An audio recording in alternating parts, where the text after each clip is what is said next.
Sentry mode activated. Target acquired. Hey there hunters, and welcome back to the Gunners Guild. Today I have an interesting build I want to showcase for the Remnant from Hell mod. This is the Dragon Bomber setup. I'm not going to pretend like it's the best build at, well, anything actually. It just may be the best support build out there, so there's that.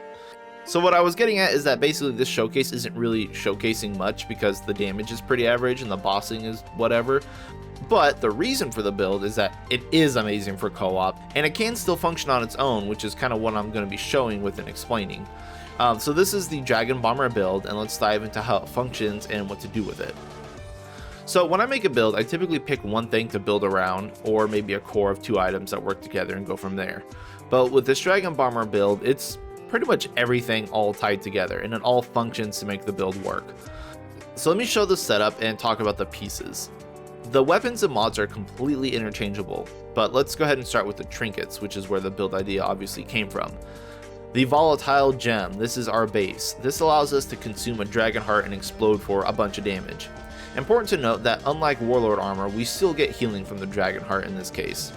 This was buffed in the From Hell mod 2 to actually do more damage. Base Remnant version I think is like 600 damage, it doesn't scale, but this one scales off your gear score, making it much better. I think also the range was increased a little bit. The damage done by this gem can actually scale pretty well, reaching 4 to 6k depending on debuffs on the enemies and such. This ring also gives us a chance to not consume dragon hearts, which is how we're going to be sustaining the build in longer fights. With the volatile ring as a base, we do need to have another ring to complement it. And honestly, there are a few good options here depending on what you're trying to focus on, but something like Burden of the Devoted is good for group heals since you're going to be spamming dragon hearts, or the Celerity Stone for faster dragon hearts works too, but I'm going to be using the new vyxworm heart. This ring unfortunately doesn't provide us with any sort of damage buffs or statuses, but it does give us a 35% chance to not consume dragon hearts after a reload, assuming we did enough damage. This gets us up to 50% chance to not consume dragon hearts, but it does also sort of limit our weapon choices, which we will talk about in a little bit. The last trinket, which is the amulet slot, is going to be the frenetic shard, also a new item added in the From Hell mod. This amulet is actually very strong, providing 35% more crit chance and crit damage for 10 seconds after using a dragon heart. Of course, we're going to be using dragon hearts all the time to try to maximize the uptime on this, and it's also the reason why vyxworm heart is a great choice, because we will also be able to spam dragon hearts more frequently without fearing of running out. This is actually the best damaging amulet in the game so long as the buff is maintained, crushing polished whetstone. Now for the armor, while technically you can use whatever armor you'd want, I opted to run the Elder armor for obvious reason. Not only does this armor give us 30% all damage buff for 30 seconds every time we use a dragon heart, but the damage buff also applies to all allies, so you'll be buffing your entire team by a lot. Remember, armor bonuses are multiplicative rather than additive, so it's much better than Song of Swords. This armor also provides us with another 25% chance to not consume dragon hearts, bringing us up to 75% chance in ideal conditions. So we do get a lot of extra dragon hearts. Now some may be thinking, well, why not Warlord armor? It's another dragon heart consuming armor for an even bigger buff and leech. Well, yeah, Warlord armor was patched though so that you can't use dragon hearts again while the buff is active, so you do get the buff for 30 seconds, but in that time you can't use another dragon heart, making us unable to use vyxworm heart, volatile gem, or frenetic shard, so it kind of kills the entire build.